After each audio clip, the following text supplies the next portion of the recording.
হয়ে আমি যদি তোদের পক্ষ থেকে প্রধান বিচারপতির দায়িত্ব নেই, দুই সমস্যা। এক নম্বর সমস্যা, আমি নিরপেক্ষতা বজায় রাখতে পারবো না। তোদের আত্মীয় স্বজন এবং তোদের কাছে লোক হলে একরকম বিচার করতে হবে, আর জনসাধারণ হলে আরেক রকম বিচার করতে হবে। অথচ এই বৈষম্য আমার আল্লাহ শিক্ষা না। আর দুই নম্বর হলো, আমার ইমেজ ব্যবহারের কারণে তোদের ব্যাপারে মানুষের ভেতরে যে ঘৃণা আছে, এই ঘৃণা নষ্ট হবে। মানুষ বলবে আবু হানিফার মতে এত বড় হুজুর যেই সরকারের অধীনে কাজ করে, ওই সরকার ভালো না হলে পৃথিবীতে ভালোটাকে। সুতরাং আমি দায়িত্ব নেব না। এক পর্যায়ে বিভিন্ন ভাবে চেষ্টা করলো, এখন দেখলো না, কোনোভাবে রাজি হয় না। কিন্তু চতুর্দিকে সংবাদ ছড়িয়ে গেল আবু হানিফাকে অফার দেওয়া হয়েছে, তিনি রাজি হন নাই। লোকে এবার চিন্তায়, কি রে, এত বড় সোনার হরিণ, এটা আবার কেউ হাতছাড়া হয় না, করে নাকি, কাহিনী কি?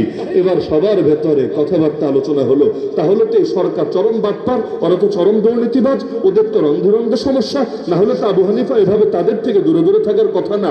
এখন তাদের প্রেস্টিজ ইস্যু দেখা দিল, মান-ইজ্জতের প্রশ্ন দেখা দিল। আবু হানিফাকে নিয়ে জেলে ভরলো। শোনেন, আপনাকে দায়িত্ব নিতে হবে, আমাদের ইজ্জতের প্রশ্ন, নিবেন না কি নিবেন না ক্লিয়ার বলেন। আবু হানিফা বলেছে জান দিতে পারি, আদর্শ বিক্রি করতে রাজি না। এক পর্যায়ে সেই জেলের ভেতরে আবু হানিফার খাবারে বিষ মিশালো এবং এত বড় ইমামে আজমকে খাবারের সঙ্গে বিষ মিশিয়ে শহীদ করে তার লাশটা সেই জেল থেকে কবরের ভেতর পাঠিয়ে দিল। আজ তো যারা নিজেদেরকে ইমাম আবু হানিফার অনুসারী দাবি করছে, আবু হানিফার অনুসারী হওয়ার অর্থ শুধু এটা না যে নামাজের মাসালায়, ওযু গোসলের মাসালায় তার ফতোয়া মানবো, বরং ওটা তো আছেই, পাশাপাশি অর্থ এটাও আদর্শ ঠিক রাখার জন্য আবু হানিফা যেভাবে জীবন দিয়েছে, প্রয়োজন আমরাও জীবন দিব, প্রয়োজন আমরাও জেলের ভেতরে লাশ হব, কিন্তু বেঁচে থাকতে আদর্শ বিক্রি করে কারো দালাল হব না।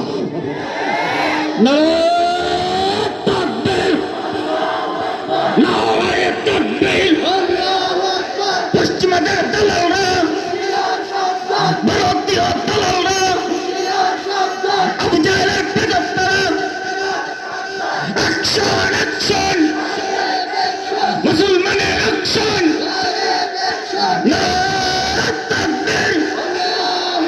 আল্লাহ নবীর কদমের সামনে এসে ক্ষমতার অফার লুটিয়ে পড়েছে, তবুও নবী যে সেদিকে ফিরে তাকান নাই।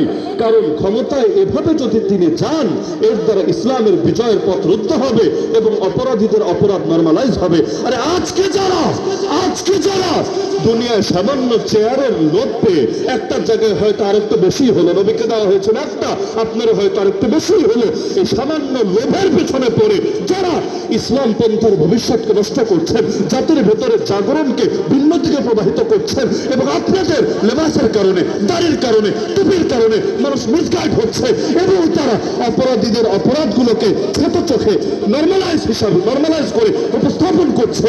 কিয়ামতের দিন আল্লাহর কাছে এগুলো জবাব দেওয়ার জন্য থাকে।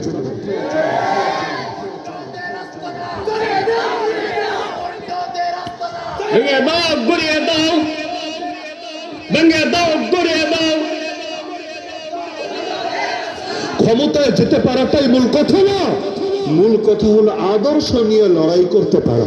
আদর্শ নিয়ে লড়াই করে করে সৈয়দুনা হুসাইন শহীদ হয়েছে, পৃথিবীর কে বলবে সে ব্যর্থ হয়েছে?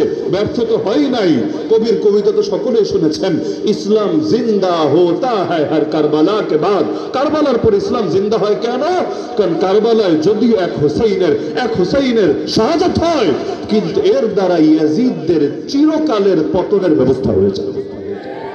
আগে ফ্যাসিবাদের আমলে ওই জেলে যাওয়ার আগ থেকেই যারা প্রশ্ন করতো, আমাকে অনেকে জিজ্ঞেস করতে, এই যে এত বড় বড় হুঙ্কার ছড়েন কি